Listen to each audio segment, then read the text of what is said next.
اللهم صل على سيدنا ومولانا محمد صاحب التاج والمعراج والبراق والعلم دافع البلاء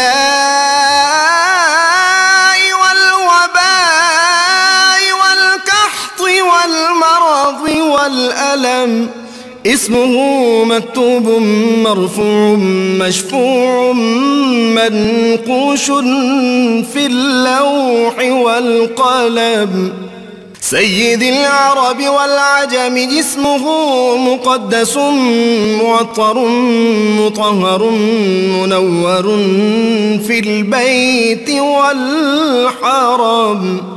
شمس الضحى بدر الدجى صدر العلا نور الهدى كهف الورى مصباح الظلم جميل الشيم شفيع الأمم صاحب الجود والكرم والله عاصمه وجبريل خادمه والبراك مركبه والمعراج سفره وفوق سدرة المنتهى مقامه وقاب قوسين مطلوبه والمطلوب مقصوده والمقصود موجود سيد المرسلين خاتم النبيين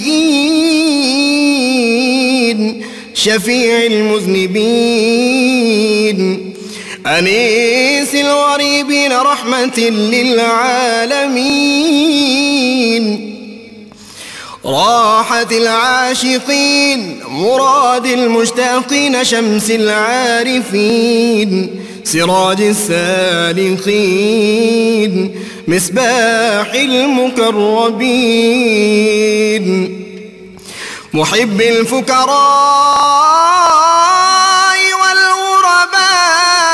واليتامى والمساكين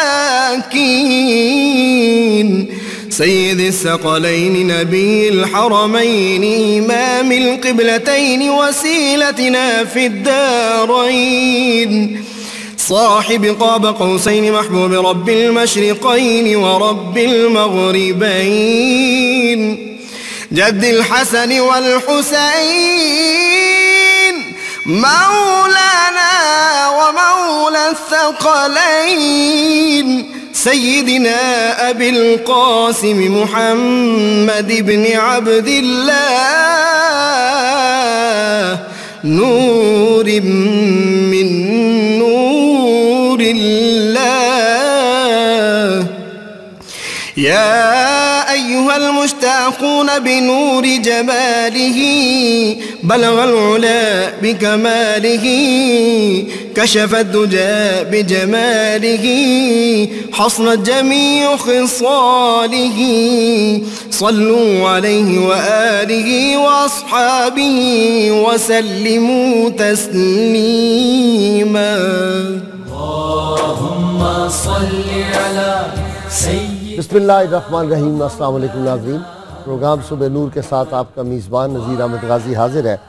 ناظرین کرام، حضرت محمد برکت علی ابو انیس محمد برکت علی رحمۃ اللہ علیہ کی مشہور تالیف اسماء النبی الکریم صلی اللہ علیہ وآلہ وسلم سے ایک اسم مبارک پڑھنے کی سعادت حاصل کر رہا ہوں۔ سیدنا المذکر صلی اللہ علیہ وآلہ وسلم، ہمارے سردار واعظ و نصیحت کرنے والے، درود و سلام بھیجے اللہ آپ صلی اللہ علیہ وسلم، آپ کی آل پاک اور آپ کے صحابہ کرام پر۔ امام بہقی رحمہ اللہ نے روایت نقل کی ہے کہ حضور اکرم صلی اللہ علیہ وسلم نے ارشاد فرمایا، جو شخص رضا الہی کے لیے اپنے والدین کی اطاعت و فرما برداری میں صبح کرتا ہے تو اس کے لیے جنت کے 2 دروازے کھول دیے جاتے ہیں، اور اگر والدین میں سے کوئی ایک زندہ ہو تو ایک دروازہ کھول دیا جاتا ہے، اور جو شخص حقوق والدین کے سلسلے میں اللہ تعالیٰ کی نافرمانی میں صبح کرتا ہے تو اس کے لیے جہنم کے 2 دروازے کھول دیے جاتے ہیں۔ اگر والدین میں سے کوئی ایک زندہ ہو تو ایک دروازہ کھول دیا جاتا ہے۔ ناظرین کرام، سیدنا عبد القادر جیلانی غوث الاعظم امام الاولیاء، آپ کی شان وراء الورا۔ ناظرین کرام، ہمارے ہاں اولیاء کرام جو تھے ان کے مختلف وظائف تھے، مختلف انہوں نے کلام نثر کی زبان میں بھی کہا، آپ کے خطبات بھی ہیں، آپ کے اشعار بھی ہیں۔ دو چیزیں آپ کے حوالے سے آپ کے خطبات کے بعد بہت مشہور ہیں، ایک قصیدہ غوثیہ اور دوسرا چہل کاف۔ یہ جو چہل کاف کا وظیفہ ہے اس کے بارے میں دو آراء ہیں۔ ایک یہ ہے کہ جب سیدنا عبد القادر جیلانی علم کے لیے بغداد کی طرف روانہ ہوئے تو آپ کی والدہ ماجدہ نے آپ کو یہ وظیفہ جو تھا یہ تلقین کیا اور آپ نے اس کو پڑھا۔ دوسرا یہ ہے کہ بعض کے نزدیک یہ ہے کہ یہ الہامی کلام ہے، اللہ تعالیٰ کی طرف سے سیدنا عبد القادر جیلانی کو عطا ہوا تھا چہل کاف۔ اور قصیدہ غوثیہ جو ہے یہ اولیاء کرام کا تواتر سے یہ معمول رہا ہے، ان کے وظائف میں شامل رہا ہے، اور تمام سلاسل کے جو اولیاء تھے وہ قصیدہ غوثیہ پڑھتے رہے۔ اور خاص طور پہ حضرت شاہ بہاؤالدین زکریہ ملتانی رحمۃ اللہ علیہ جو تھے، ان کے معمولات میں نے پڑھا ہے کہ وہ بہت قصیدہ غوثیہ پڑھتے تھے، اور آپ کی منقبت بھی انہوں نے ایک کمال کی لکھی ہوئی ہے۔ ناظرین، آج ہمارا موضوع ہے قصیدہ غوثیہ اور چہل کاف۔ اس پہ گفتگو کرنے کے لیے میرے ساتھ شریک گفتگو ہیں جناب مفتی محمد فاروق القادری صاحب، معروف عالم دین ہیں، آپ ان سے واقف ہیں۔ ان کے ساتھ پیر انوار حسین جلوانوی ہیں، روحانی شخصیت ہیں، یہ بھی بڑے معروف اسکالر ہیں، اور ڈاکٹر طاہر امید تنولی مار اقبالیات، اور ڈاکٹر صاحب کی خصوصی یہ ہے یہ درجنوں کتابوں کے مصنف ہونے کے علاوہ ڈبل پی ایچ ڈی ہیں، 2 پی ایچ ڈی انہوں نے کر رکھی ہیں۔ آخر میں بہت خوبصورت انداز میں بڑے صوفی مزاج حافظ محمد بابر صاحب سے میں آپ کو منقبت سناؤں گا بڑی دلاویز آواز میں۔ مفتی صاحب، آپ سے ابتدا کرتا ہوں، قصیدہ غوثیہ کیا ہے اور چہل کاف کیا ہے؟ بسم اللہ الرحمن الرحیم۔ قصیدہ غوثیہ اشعار پر مشتمل ایک قصیدہ ہے جو سیدی غوث اعظم رضی اللہ تعالیٰ عنہ نے ارشاد فرمایا۔ یہ قصیدہ غوثیہ ان اشعار پر مشتمل ہے جن میں سیدی غوث پاک نے اپنے مقام و مرتبہ، اپنی فضیلت، اپنی انفرادیت، اپنی خصوصیات، اپنے فضائل اور کمال بتائے ہیں۔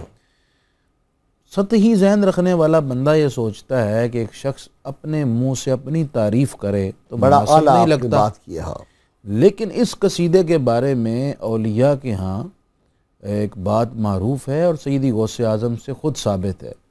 آپ نے فرمایا کہ یہ کلام میں نے خود نہیں کہا، بلکہ مجھے میرے پروردگار نے فرمایا کہ عبد القادر ایسے کہہ دو تو میں نے یہ اشعار کہے ہیں۔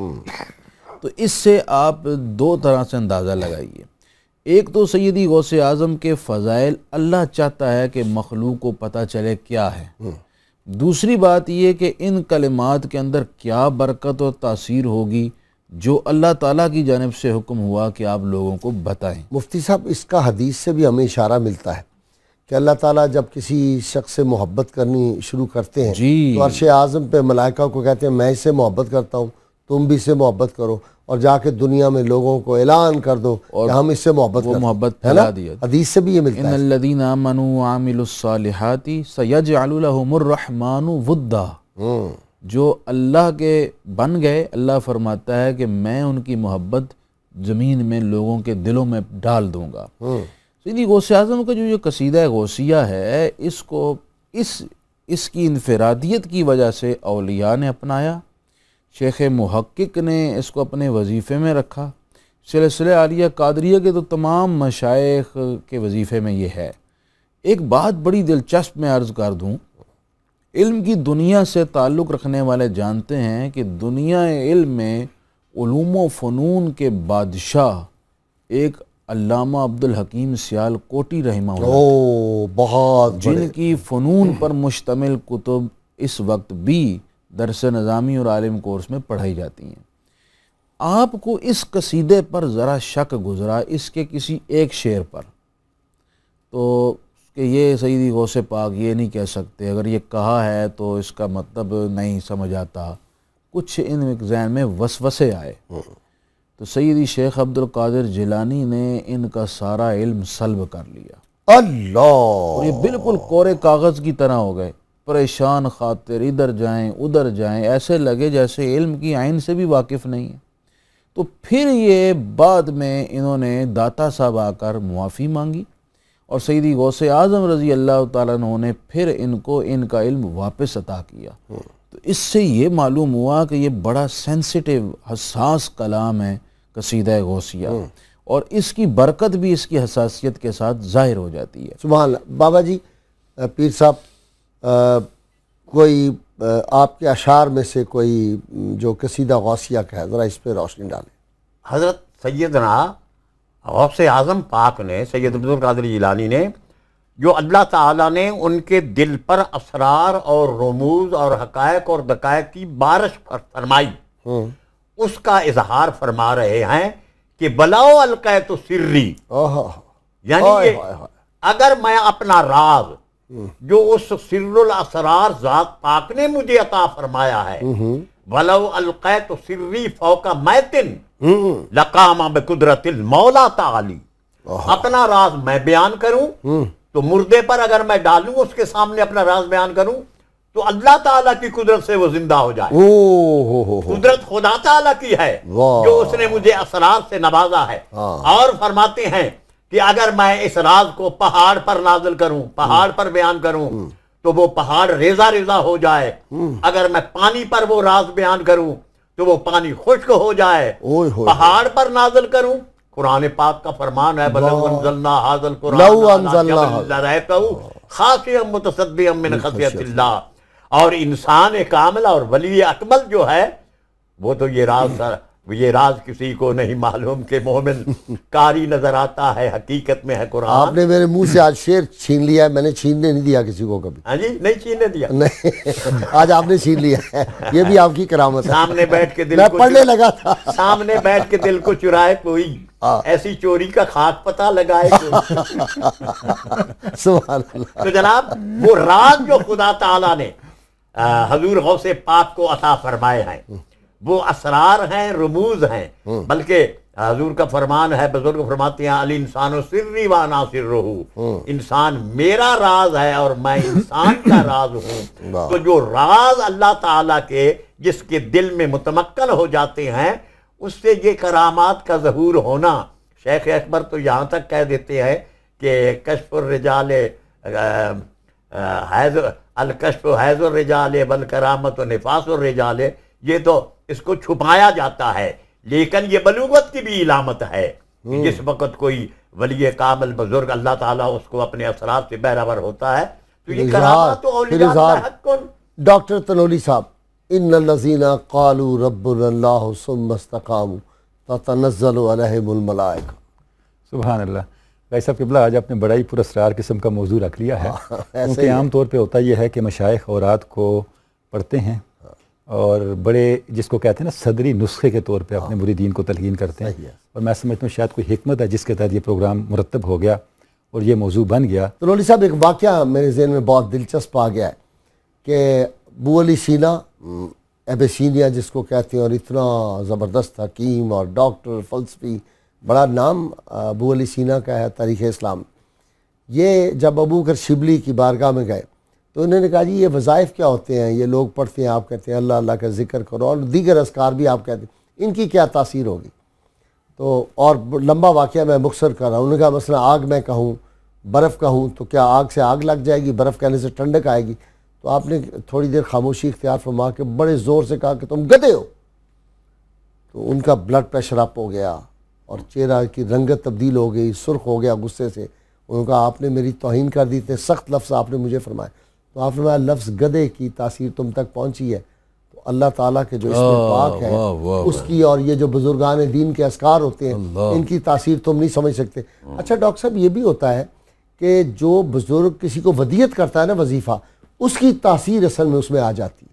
یہ بات درست ہے؟ صاحب قبلہ, میں جیسے شروع میں عرض کر رہا تھا کہ آج کا جو پروگرام ہے بڑا ہی سینسٹیو بھی ہے, ٹیکنیکل بھی ہے, بڑا ہی مشکل بھی ہے, پراسرار بھی ہے کہ ایسے موضوعات عام طور پہ نہیں چھیڑے جاتے جس طرح کے موضوع ہم ڈسکس کر رہے ہیں. میں اس طرف اشارہ کر رہا تھا ہم نہیں اگر چھیڑیں گے تو پھر کون چھیڑے گا. شاید خلق خدا میں سے کسی کی بہتری کے لیے اللہ رب العزت نے یہ اہتمام کر دیا کہ یہ موضوعات آج ہمارے پروگرام کی ڈسکشن کا ایشو بن گئے. ایک بات جب سے آپ نے بات شروع کی اگنور ہوتی چلی آ رہی, میں اس کی طرف بعد میں آؤں گا, پہلے آپ اس کوسچن کو انٹرٹین کر لیں. دیکھیں جو صوفیاء کے اوراد ہوتے ہیں, پہلی بنیادی بات یہ ہے کہ تمام اوراد آپ صلی اللہ علیہ وسلم سے اکثر جو اوراد ہیں وہ منسوب ہیں اور آپ سے یعنی تعلیم کیے گئے ہیں. جیسے حسن حسین ہے, آپ دیکھیں اس کے اندر وہ تمام اوراد اور تمام وظائف جمع کر دیے گئے ہیں جو کتب حدیث میں مذکور ہیں. جتنے بھی اوراد ہیں جب آپ ان کو ذرا توجہ سے دیکھیں گے تو ان کی اصل آپ کو قرآن مجید میں ملے گی. کوئی بھی ایسا ورد جس کی اصل حدیث اور قرآن مجید میں نہ ملے, اجل صوفیاء سے آپ کو وہ آگے تعلیم ہوتا ہوا نظر نہیں آئے گا. پہلی بات تو یہ. دوسری بات یہ ورد ہوتا کیا ہے, ورد کا مطلب یہ ہے ایک درخت ہے, جیسے نیم کا درخت ہے, اس میں 20 چیزیں ہیں, آپ نے اس میں سے ایک عطر نکال اور ایک میڈیسن بنا دی. اب وہ میڈیسن ایک ٹارگٹ کرے گی جا کے ایک مرض کو. اب کوئی شخص یہ کہے بھئی یہ ساری باتیں تو نیم کے درخت میں ہیں, مجھے یہ تکلیف ہے, میں نیم کے درخت کے نیچے جا کے بیٹھ جاؤں گا, مجھے یہ دوائی کھانے کی کیا ضرورت ہے. آپ اس کو کیا کہیں گے, دیوانہ ہے. اگر آپ نے کسی مخصوص مرض کی شفا لینی ہے تو آپ نے اس درخت سے نکلنے والے اس جو خصوصی میڈیسن ہے اس تک پہنچنا ہے, اور وہ میڈیسن آپ کو کوئی ڈاکٹر دے گا. اچھا, بڑی ڈاکٹر صاحب ٹیکنیکل سی بات ہے, آپ کوئی شخص بیمار ہو جائے, خود دوائی کھائے تو اور بات ہے, ڈاکٹر کے پاس جا کے دوائی لے گئے تو اور بات ہے.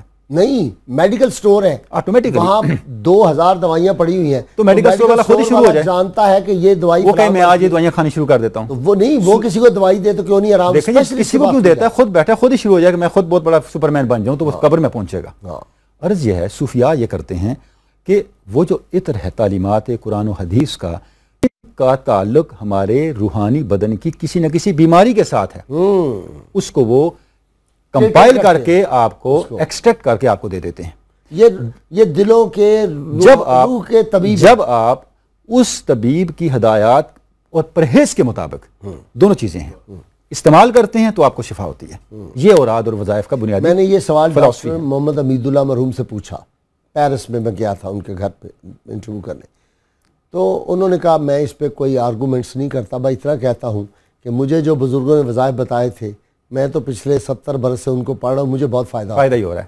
اچھا, اب دیکھیں یہ بات تو میں اب ہم ریزالو کر چکے. اب میں اس نقطے کی طرف آتا ہوں جس کو ابھی تک ہم شاید انکانشیسلی اگنور کرتے چلے آ رہے ہیں. وہ کیا ہے, جب آپ نے انٹرو دیا تو آپ نے فرمایا آج ہمارا موضوع ہے چہل کاف اور قصیدہ غوثیہ. تو قصیدہ غوثیہ سے پہلے چہل کاف کے ذکر ہوا تھا, تو اگر آپ اجازت دیں تو میں ایک دو باتیں اس پہ بسم اللہ. ضرور ضرور, یہ تو مشکل سبجیکٹ ہے, آپ نے ڈیل کیا. چہل کاف جو ہے حضور غوث ثقلین سے مروی ہے اور آپ کا الہامی کلام ہے, اور 2 طرح کے چہل کاف آپ سے روایت ہیں ہمیں ملتے ہیں جو سلسلہ قادریہ کی مستند کتابیں ان کے اندر.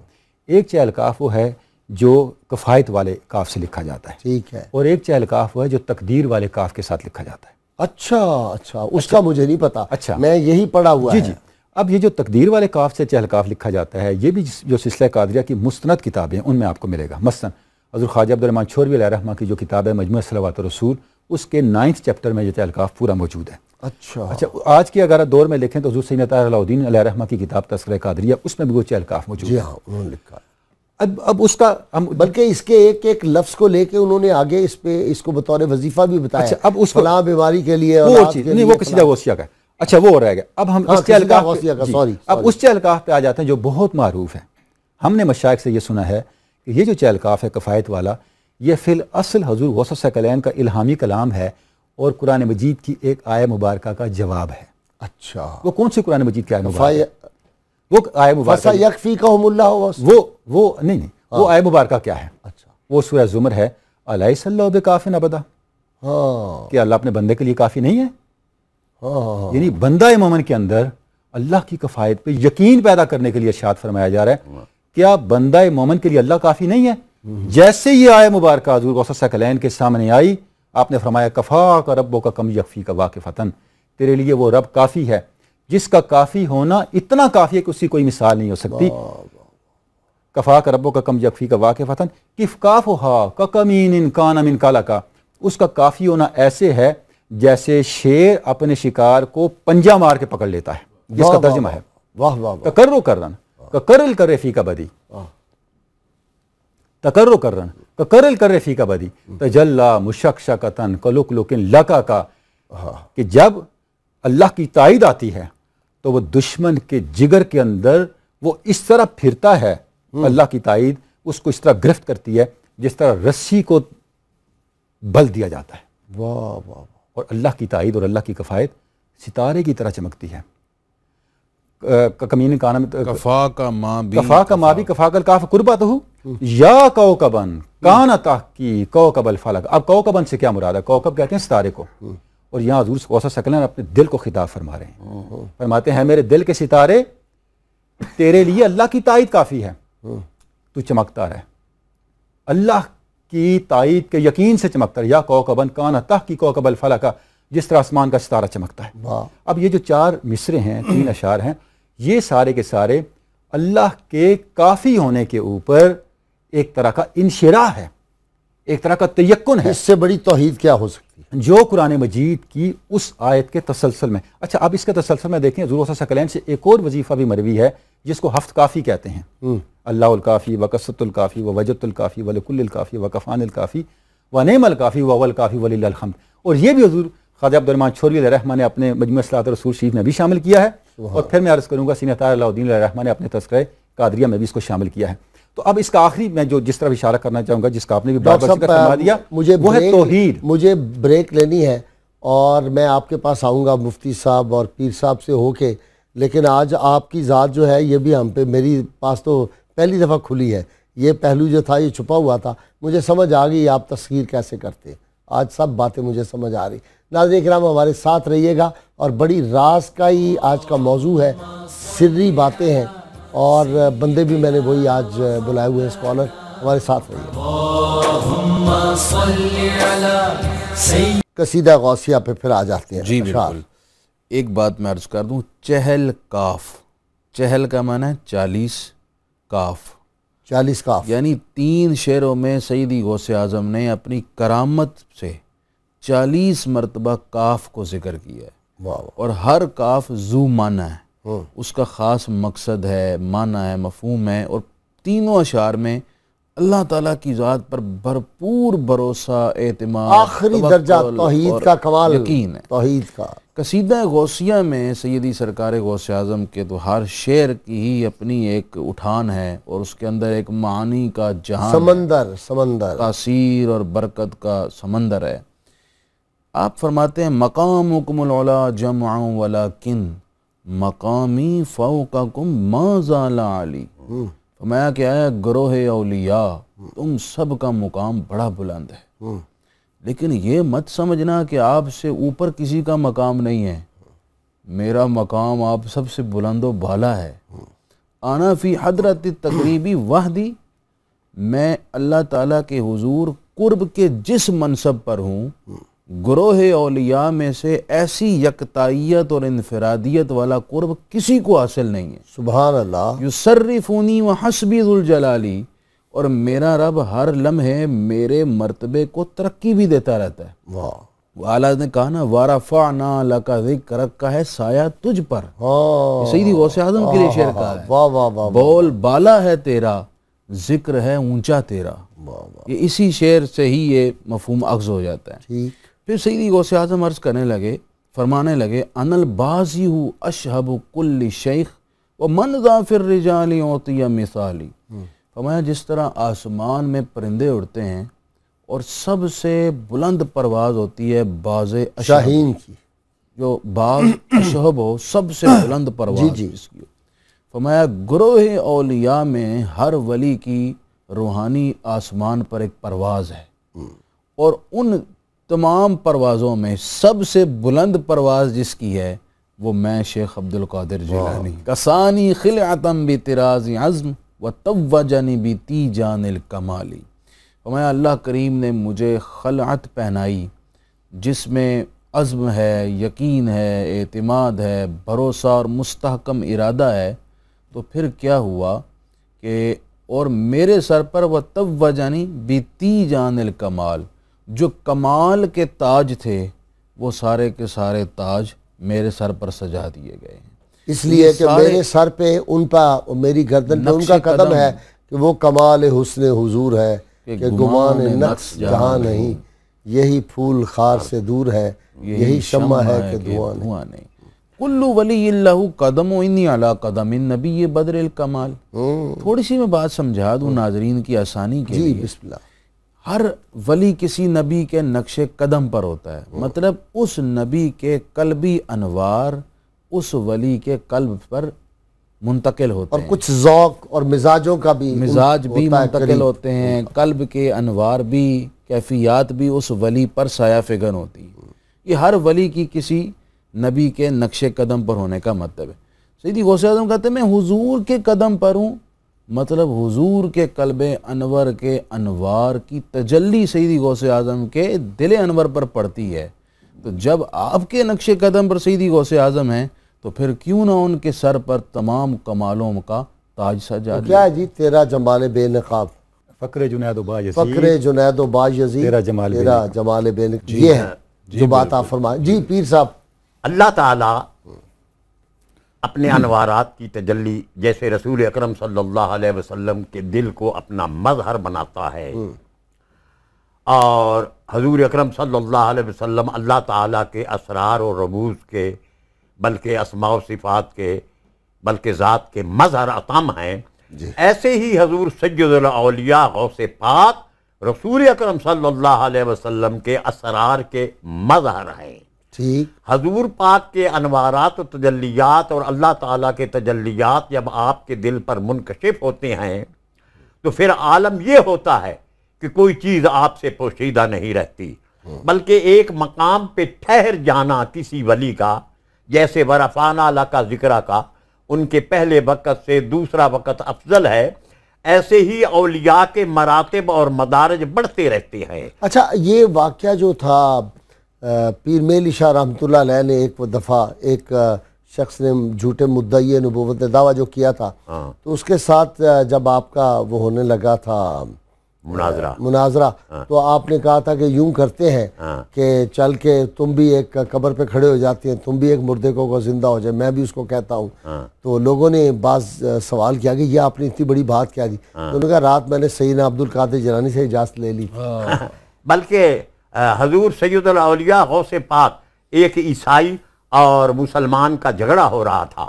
عیسائی یہ کہہ رہا تھا کہ ہمارے عیسیٰ علیہ نبینا علیہ الصلوۃ والسلام مردوں کو زندہ کرتے ہیں، اور آپ کے نبی نے کس مردے کو زندہ کیا؟ تو اتنے میں حضور غوث اعظم کا گزر ہوا، تو آپ نے فرمایا کہ میں نبی نہیں ہوں، رسول پاک صلی اللہ علیہ وسلم کے غلاموں میں سے غلام ہوں، اگر میں مردہ زندہ کر دکھاؤں تو پھر مانو گے۔ حضرت عیسیٰ علیہ السلام بھی اللہ کے نبی ہیں، لیکن رسول عربی محمد پاک کا مرتبہ ان سے بھی بلند ہے۔ یہ میں نے مانا کہ نوح و موسیٰ، خلیل و عیسیٰ ہیں سب مکرم، مگر یہ نکتہ نہ بھولیے گا میرا نبی ہے امام ان کا۔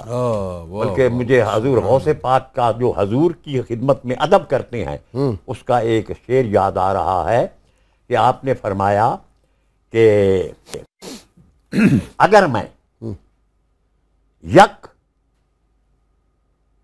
گھونٹ، اگر میں سگے فسال سگے یار نوشیدن، مرا خستر بود زاباد کان در جام جم باشد، دمے آبد سے فال سگ بکوے یار نوشیدن۔ اگر رسول پاک صلی اللہ علیہ وسلم کی گلی کے سگ کے برتن میں دیکھ لیجئے پانی پیوں تو وہ جام جمشید کے پیالے میں وہ شراب نوشی کرنے سے بہتر ہے، یعنی کس قدر ادب ہے۔ اور یہی وجہ ہے کہ ہر کوئی اپنے آپ کو حضور غوث پاک کا سگ کہتا ہے۔ تو جب یہ بات ہوئی تو آپ نے فرمایا کہ قبرستان میں چلتے ہیں۔ جب قبرستان میں پہنچے تو آپ نے اس عیسائی کو فرمایا کہ جس قبر پر ہاتھ رکھو میں اللہ کے فضل سے حضور پاک کی مہربانی سے اس مردے کو زندہ کر دکھاؤں گا۔ جب اس نے ایک دار سن رمیمن، ایک پھٹی پرانی قبر کو کہا کہ اس مردہ کو زندہ کرو، تو حضرت سید الاولیاء غوث الورا نے کرم اللہ وجہ الکریم نے قدس اللہ سرہ النورانی نے اللہ کا نام لیا اور فرمایا قم بے اذنی، قم بے اذن اللہ، اللہ کے حکم سے، اللہ کے حکم سے اٹھ۔ تو پھر کیا تھا؟ ایک شخص نکلا جو سرنگی بجا رہا تھا،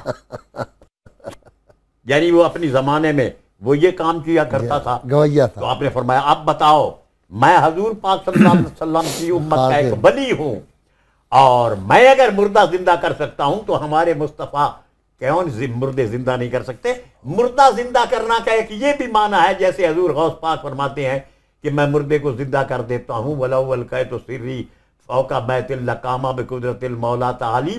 دل کو زندہ کر دینا، مردہ دل کو زندہ کر دینا، بے ذوق کے دل میں ذوق بھر دینا، بے عشق کے دل میں عشق خدا و مصطفیٰ کا نور پیدا کر دینا، حقیقت میں یہی بڑی زندہ کرنے کی مثال. نہ پوچھن خرقہ پوشوں ارادت ہو تو دیکھن کو یدی بیضا لیے پھرتے ہیں اپنی آستینوں میں. کوئی اندازہ کر سکتا ہے ڈاکٹر جی گائے صاحب بالکل قصیدہ اس کے غوثیہ زور بازو کا جی جی نگاہ مرد مومن سے بدل جاتی ہیں تقدیریں. قصیدہ غوثیہ پہ گفتگو ہو رہی ہے تو میں ایک دو باتیں عرض کرنا چاہوں گا. اس قصیدے کا امتیاز یہ ہے، اگر آپ اس کے پہلے شعر کو دیکھیں تو عشق الہی کا ذکر ہے، اور آخری شعر کو دیکھیں تو عشق رسالت مآب کا ذکر ہے. دونوں شعر اگر ذہن میں ہوں مستعار سکان الحب و کاسات الوصالی فقلت لخمرتی نخوی تعالی. میں نے شراب محبت کے جام بڑے بڑے پیے پھر بھی میں سیراب نہیں ہوا، اور ساقی کو میں نے کہا اور لے آؤ. اور آخری شعر وعبد القادر المشہور اسمی و جدی صاحب العین الکمالی. سن لو میرا نام عبد القادر ہے، میرے جد کون ہیں؟ کمالات کی انتہا محمد صلی اللہ علیہ وآلہ وسلم. بھائی صاحب قبلہ قصیدہ غوثیہ جو ہے اس کا ہر شعر علوم و معارف کا ایک سمندر ہے. اگر آپ صرف اس شعر کو لے لیں جس پہ بھی تھوڑی بات بھی ہوئی، لکل ولی لو قدم وانی علی قدم نبی بدر الکمالی، ہر ولی ایک نبی کے قدم پر ہے اور میں حضور کے قدم پر ہوں. اس کا مطلب جب آپ سمجھیں تو آپ کو اندازہ ہوگا کہ حضور غوث ثقلین نے یہ فرمایا کیوں کہ میرا قدم ہر ولی کی گردن پہ ہے.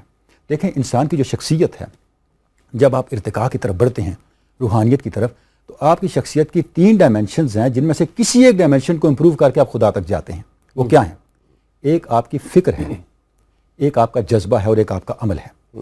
اچھا، جب آپ فکر کے ذریعے سے آگے بڑھتے ہیں تو آپ معرفت کے راہ پہ چل پڑتے ہیں. جب آپ جذب کے ذریعے سے بڑھتے ہیں تو آپ عشق کے راستے پہ چلتے ہیں.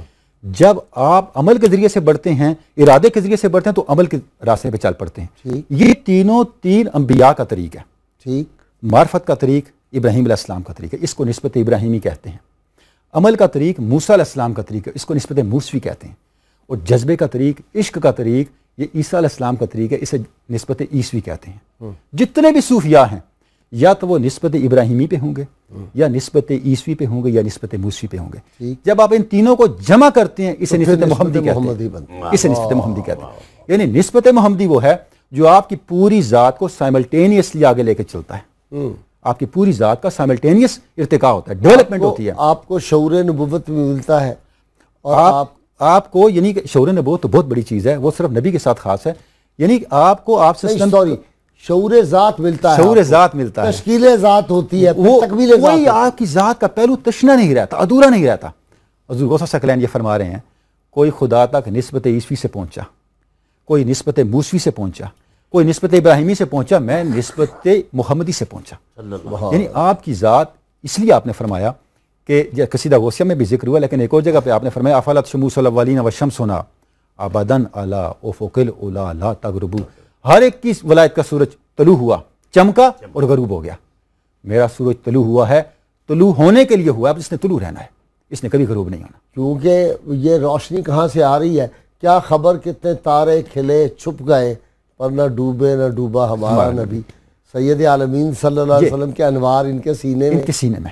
تو قصیدہ غوثیہ کا جو جس شعر کو آپ اٹھا کے دیکھیں، حضور غوث ثقلین کے طریق تربیت، آپ کی نسبت، آپ کی ولایت کی عالمگیری. اب دیکھیں آپ فرماتے ہیں وما منہا شعور او ظہور تمر وتنقضی اللہ تعالی، کہ کوئی وقت ایسا نہیں ہے، کوئی دن ایسا نہیں، کوئی مہینہ ایسا نہیں جو میرے پاس نہ آتا ہو. وہ میرے پاس آتا ہے، مجھے بتاتا ہے میرے اندر کیا ہے.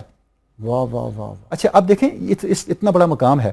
اب فتح ربانی میں آپ فرماتے ہیں یا غلام لا توتا الا بہمت کا، اے میرے مرید تجھے اتنا ہی ملے گا جتنی تیری ہمت ہے.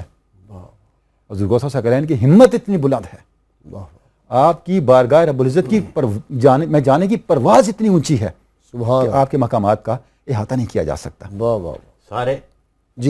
سارے اولیاء نے حضور غوث پاک کی عظمت کی گن گائے، لیکن اس وقت میں ضروری سمجھتا ہوں کہ حضرت مجدد الافسانی رحمۃ اللہ علیہ شاہ نقشبند نے جو آپ کی بارگاہ اقدس میں نذرانہ پیش کیا ہے ارشاد وہ یہ ہے کہ آپ فرماتے ہیں بادشاہ ہر دو عالم شاہ عبد القادر است.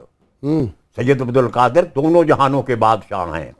سرور اولاد آدم شاہ عبد القادر است. آدم کی ساری اولاد کے سردار حضرت شاہ عبد القادر ہے. آفتاب و ماہتاب و عرش و کرسی و قلم نور قلب از نور اعظم شاہ عبد القادر است.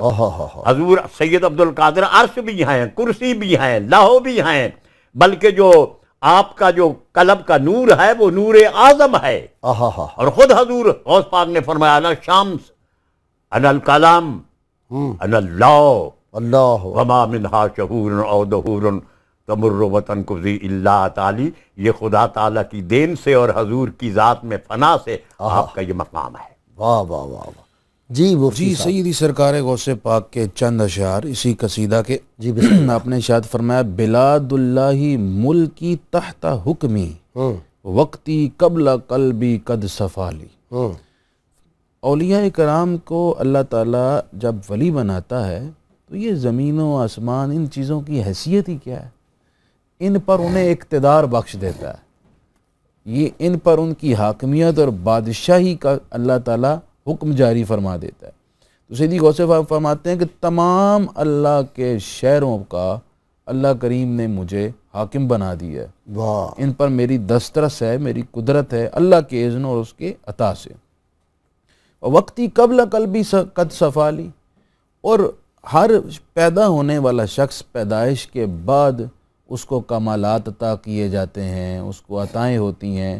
لیکن سیدی غوث پاک فرماتے ہیں اللہ نے میری روح کو میرے بدن میں ڈالنے سے پہلے ہی مجھے کمال بھی عطا کر دیے تھے، فضائل بھی عطا کر دیے تھے، مجھے پاکیزگی بھی عطا فرما دی. خدائے لم یزل، اقبال نے کہا خدائے لم یزل کا دست قدرت تو، زباں تو ہے، یقین پیدا کر ہے غافل کے مغلوب گماں تو ہے. پرے ہے چرخ نیلی فام سے منزل مسلمہ کی، ستارے جس کی گرد راہ ہو وہ کارواں تو. بھائی صاحب کے لوگ میرا خیال ہے اس سے متعلق جو قصیدہ غوثیہ کا ایک پہلو اس پہ بھی بات کر لیں جو کہ میرا خیال ہے وقت ختم ہو رہا ہے.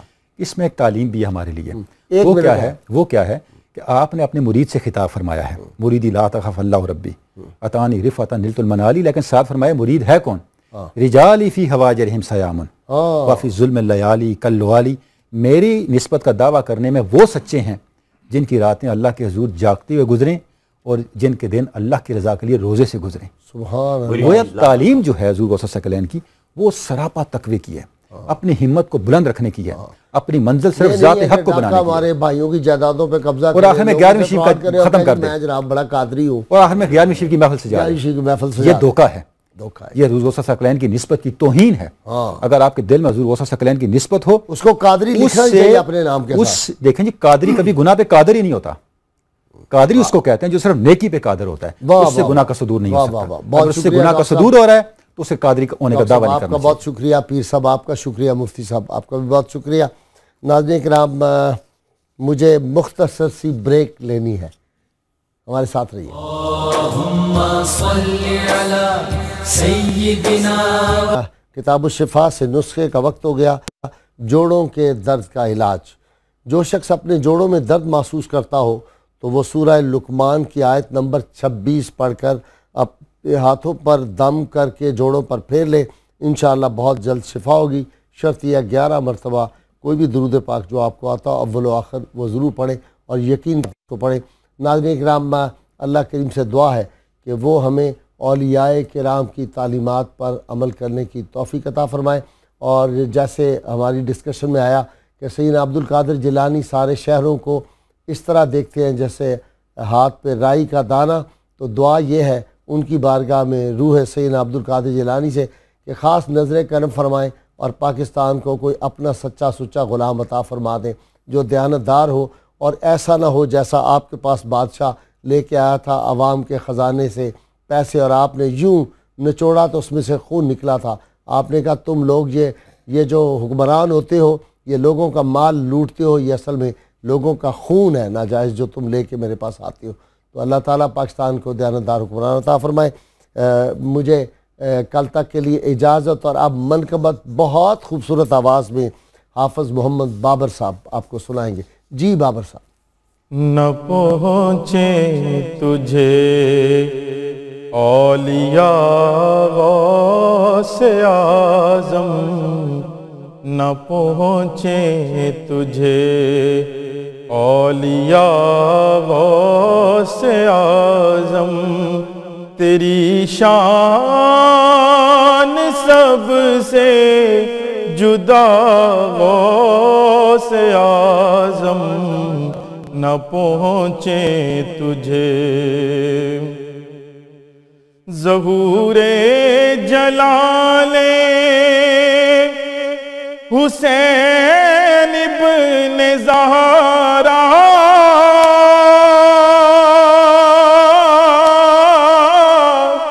ظہور جلال حسین ابن زہرا،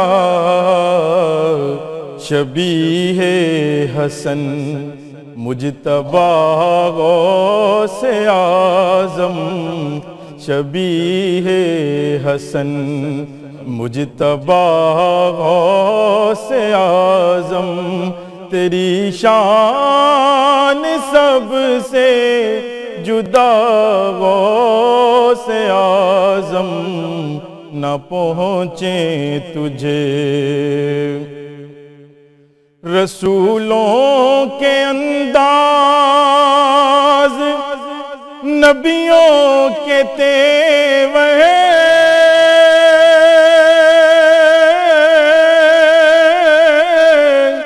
رسولوں کے انداز نبیوں کے تیور،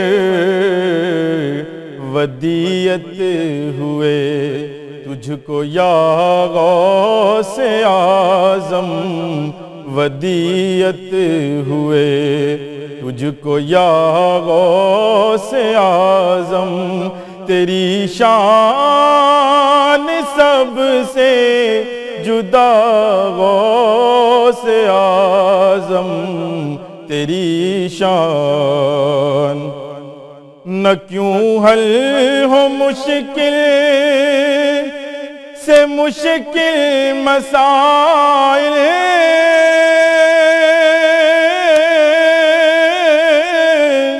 نہ کیوں حل ہو مشکل سے مشکل مسائل، کہ ہیں ابن مشکل کشا غوث اعظم، کہ ہیں ابن مشکل کشا غوث اعظم، کہ ہیں ابن مشکل، اور اجابت بڑے پیشوائی کو آگے،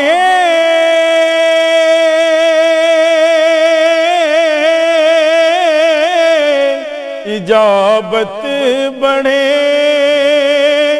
پیشوائی کو آگے، اٹھائیں جو دستے دعا غوث اعظم، اٹھائیں جو دستے دعا غوث اعظم، تیری شان سب سے جدا غوث اعظم، نہ پہنچے تجھے۔